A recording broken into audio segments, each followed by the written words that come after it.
in Everwood and Smallville. I'm only a staff writer, which means I don't earn a huge amount of money, and I'm definitely, like a lot of people have been saying, this is about like the middle class members of the guild. I'm not one of those millionaire showrunners, so I don't have a job. My husband stays at home, and I have a little boy. I made an independent feature that went to Sundance called Could Be Worse, and it's a musical comedy starring my real family. It's on DVD, and that's what got me into the guild. I have a landscape design business that just ekes me by because I have a really nice aunt and uncle who pay me $10 an hour to polish their car or sort their papers, and that gives me a little bit of cash. I don't have a car right now, so they let me borrow their car, or I get a ride. I don't know how I'm getting home today. I was very lucky. Right after college, I got picked up by ICM. I set up my first project with Dustin Hoffman to be in. Right after that, I wrote a script called Troy, which got sold to Warner Brothers. What wound up happening is they brought in a guy to rewrite me, and the movie you saw called Troy is nothing like the thing that I wrote. And of course, I didn't get any credit. I'm a writer's assistant on Lost. I'm in the room with all of the writers while they're discussing each episode. And it's my first job in television. It's kind of heartbreaking to all of a sudden, have that gone.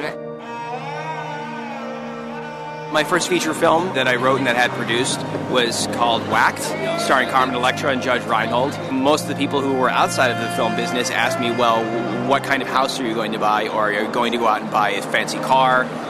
My answer to them was, first of all, it isn't that much money. It is less than the average person makes in a year in America.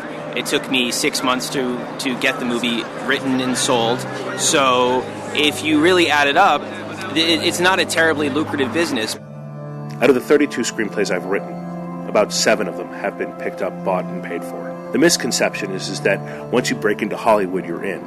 That's not the case. Once you break into Hollywood, you have to keep breaking in and keep bringing the goods. That's Caitlin and Elijah, and that's baby Natalie in the tummy. They're all touching.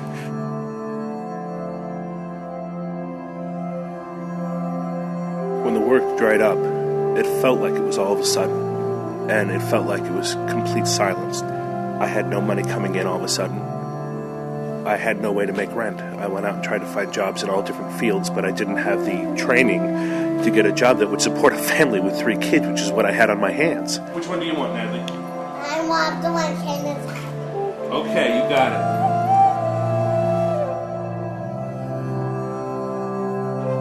So I sent my family to the one place where they were safe, which is at my wife's parents' house. And we got separated by over 2,000 miles.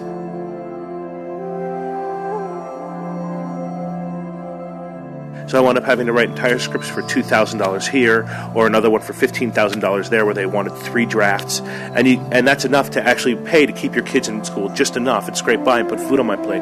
But I couldn't afford rent. I couldn't put a roof over my own head.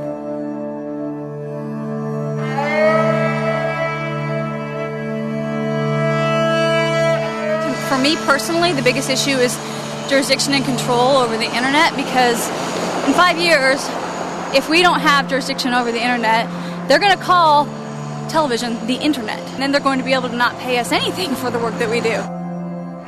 In 1960, a similar change was underway in terms of the way the business was starting to function. The studios were saying the same thing, which is they were losing money and they hadn't figured out how to make money. And then as a result of a 5.5-month strike, everything that I have as a writer, my pension, my health benefits, my residuals, my minimums, was given to me by those people who didn't work for 6 months in 1960, and I feel like I owe the same, fortitude towards the next generation of writers. Come on, put those fingers on those laces. Let's see it now. I want some spiral.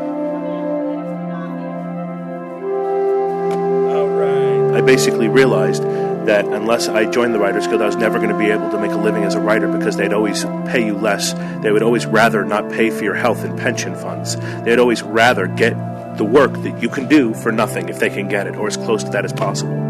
So finally, I got another screenwriting job, and they, of course, offered me next to nothing. And I went back to the table and I said, no, if we're going to do this, you're going to pay for me to join the Writers Guild, and you're going to pay my health and pension, because I have 3 children. So I made sure I had the check, and the check had cleared before I called her and said it was time to come home to California, and it was time to start having our lives together again.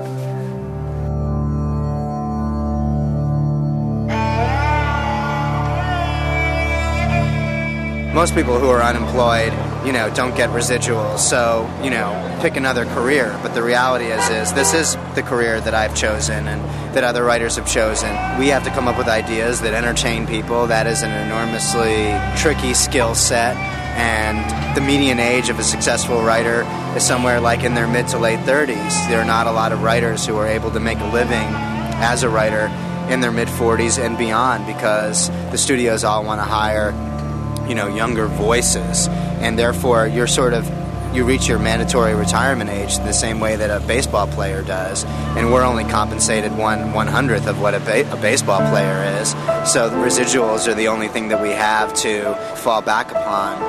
We're the guys behind the scenes, the guys who you forget write the words like, "You can't handle the truth," and "Play it again, Sam," and all those lines that you repeat yourself over and over again from all your favorite movies. Those were written by somebody, and we're standing on that line for the actors and the directors and all the other artists that come after us in this negotiation process. And if we give up or we don't stand strong, then we weaken everybody, and we know that. And that's why we have to stand on that line.